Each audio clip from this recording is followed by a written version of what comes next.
Very good morning, cadets. Hope you are doing well. Today, let us start the chapter number 3. Name of the chapter: Why do we need a parliament? Before discussing chapter in detail, let us understand the system of government exists in the different parts of the world. We have democratic system of government, communist form of government, dictatorship form of government, kingship or monarchical system of government. In India, we have democratic setup or democratic model of government. So what is democracy? What is democratic system? The simple meaning, the democracy is a system of government of the people, by the people and for the people. The system of government elected by the people, and the rulers, they are from common background. That means they are not from the it is not the ancestral transfer of power, rather it is through the election process. So in a system of election process or in a democratic system, it is very important that for smooth functioning of the system we require rules and regulations or law. So who is empowered to pass the law? Who is empowered to make law? So who is empowered to make the law means that is the parliament or legislature. So for the smooth functioning of a government, it is very essential that we need parliament. We need parliament or we need legislature for smooth functioning of government. For smooth functioning of government, we need legislature.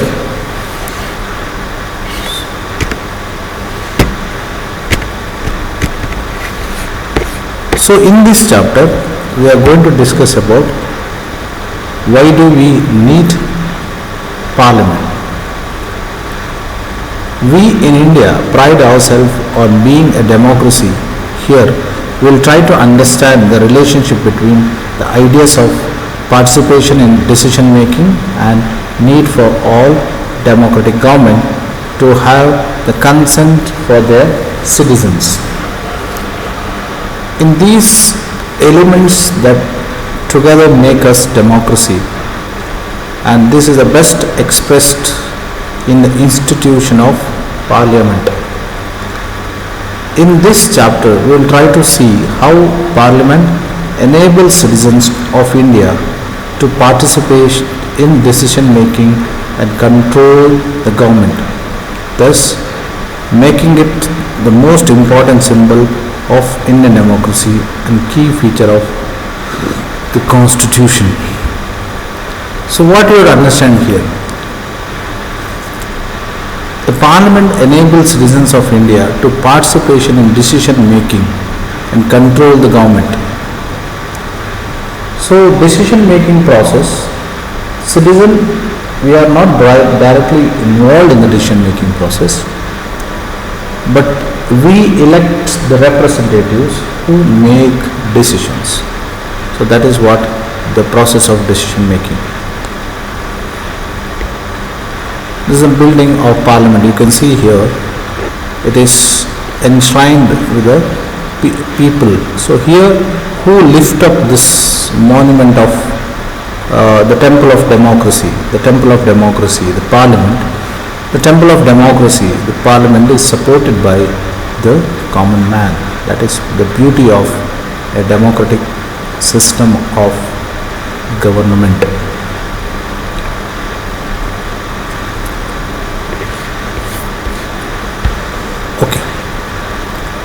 Then why, the question comes here, why the people decide? India, as we know, it became independent on 15th August 1947. Before that was a long and difficult struggle in which many sections of society participated. That is about the freedom struggle. The freedom struggle where the people participated in the freedom movement. People participated in the freedom movement. Okay. So, people from various backgrounds joined the struggle and they were inspired by the ideas of freedom, equality, and the participation in the decision making. Under the colonial rule, the people had lived in a fear of the British government and did not agree with many decisions they took. But they faced the grave danger if they tried to criticize these decisions. The freedom movement changed the situation. The nationalists began to openly criticize the government and make the demands. So, during the British rule,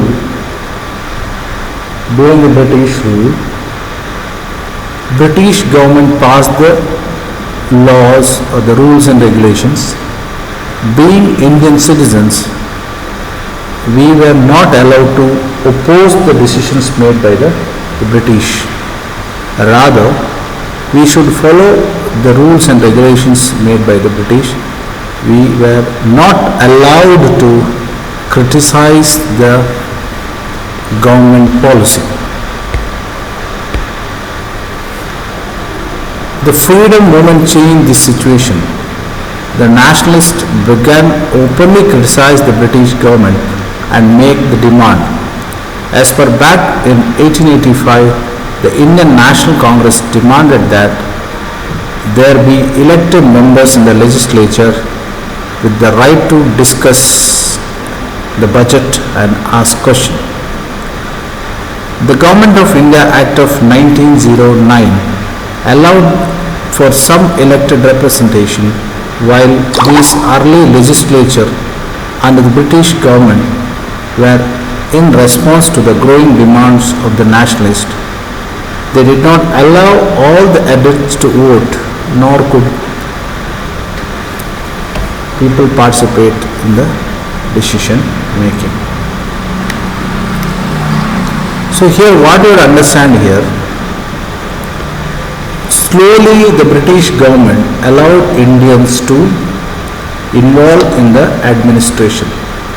But this involvement in the administration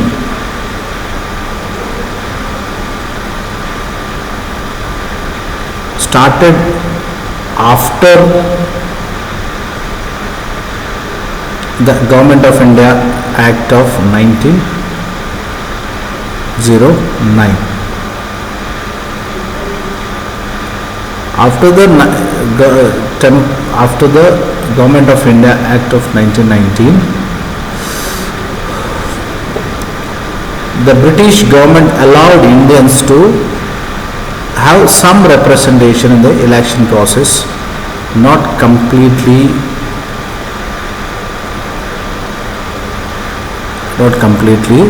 in a days. So those days it was allowed to participate, but not the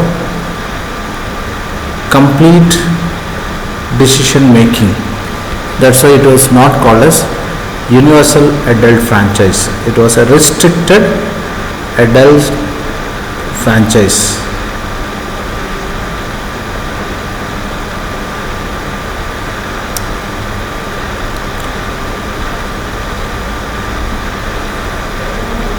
The people and their representatives.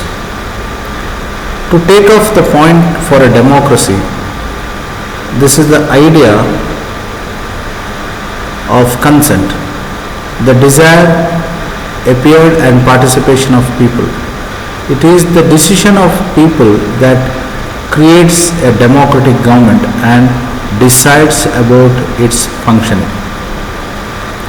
The basic idea in this kind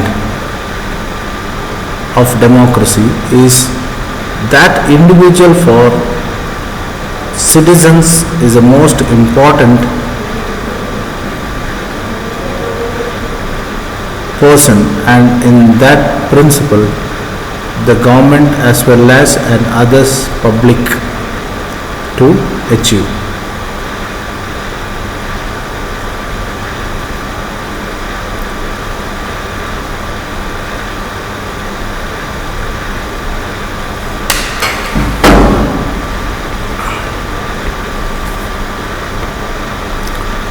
How does individual give approval to the government? One way of doing so through the election process. People would elect their representatives to the parliament, then one group from among these elected representatives form the government. So question comes here, what is called formation of government? The formation of government is purely done on the basis of election system. In the election system, we elect representatives. The party which gains highest number of seats naturally will be declared as a ruling party, and the ruling party selects the leader, and the leader of the ruling party declared as a prime minister or the chief minister. So this is how the system of government is functioning in the country.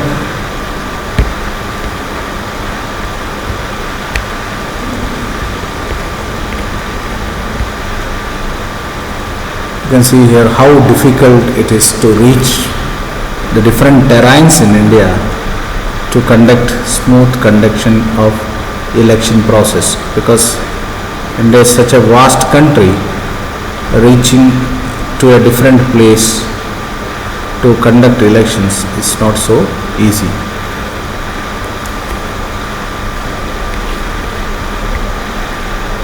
So here is an activity which we have to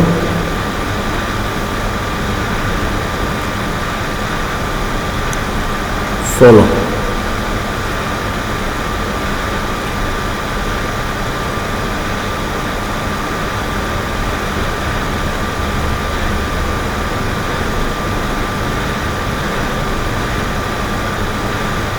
Use term constituency and representation to explain who is an MLA and how gets elected. Discuss with your teacher the difference between state legislative function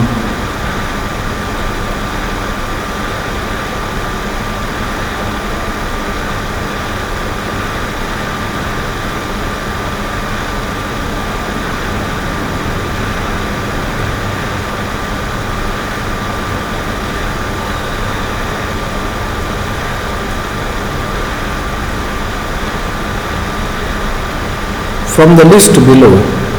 Identify the work of state government and that of central government.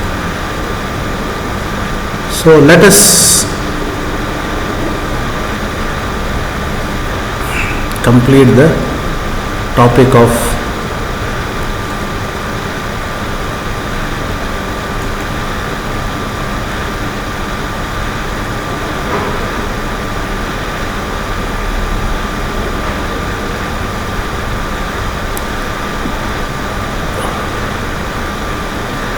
from the list below. Let us identify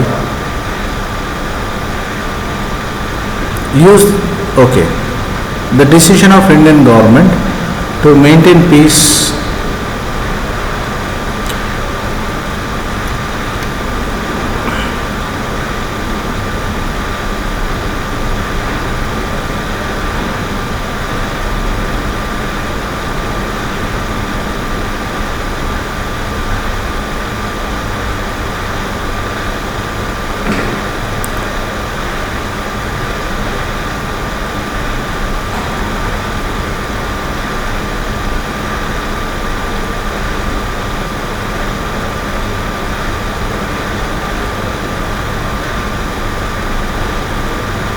So here the second one, the decision of Madhya Pradesh government, the decision of Madhya Pradesh government to discontinue the board exam for the class. It's the decision of government, state government, because it is purely related to the state government. Introduction of new train connection between Ajmer to Mysore. Now you know very well the connection of state connection, railway department is purely under the control of Ministry of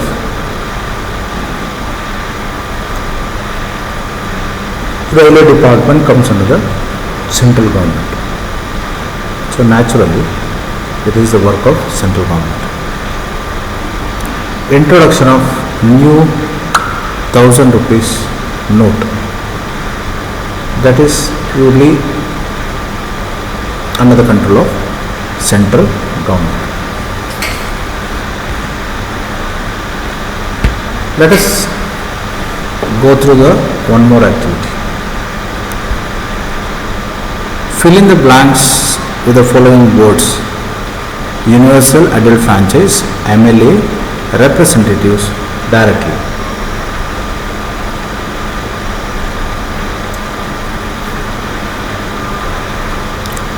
Democratic government in our times are usually referred to as a representative democracy. It representative democracy, people do not participate. What is the answer here?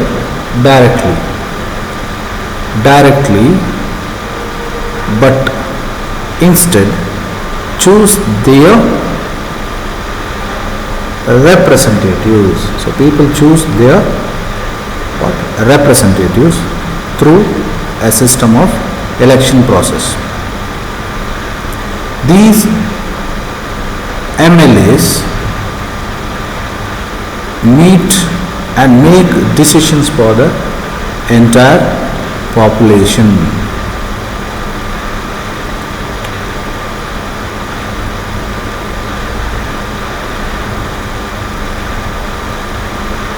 So people choose their MLAs through an election process, and these representatives make decision for the entire population.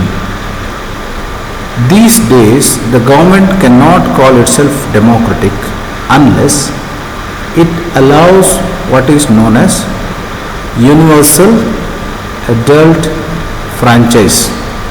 Now, what is the meaning of universal adult franchise? Universal adult franchise means all the adult citizens of the country, are allowed to vote. That's the reason why it is called as universal. Universal means for all. Universal adult, given for all the adult citizens. So universal adult franchise system. So that is what we speak about, universal adult franchise system. So all adult citizens are allowed to vote irrespective of their caste, creed, religion or any other background. So that is what when we speak about universal adult franchise system. So that is what for today, cadets. Let us discuss the left out topic by tomorrow. Take care. Wish you a wonderful day. Thank you.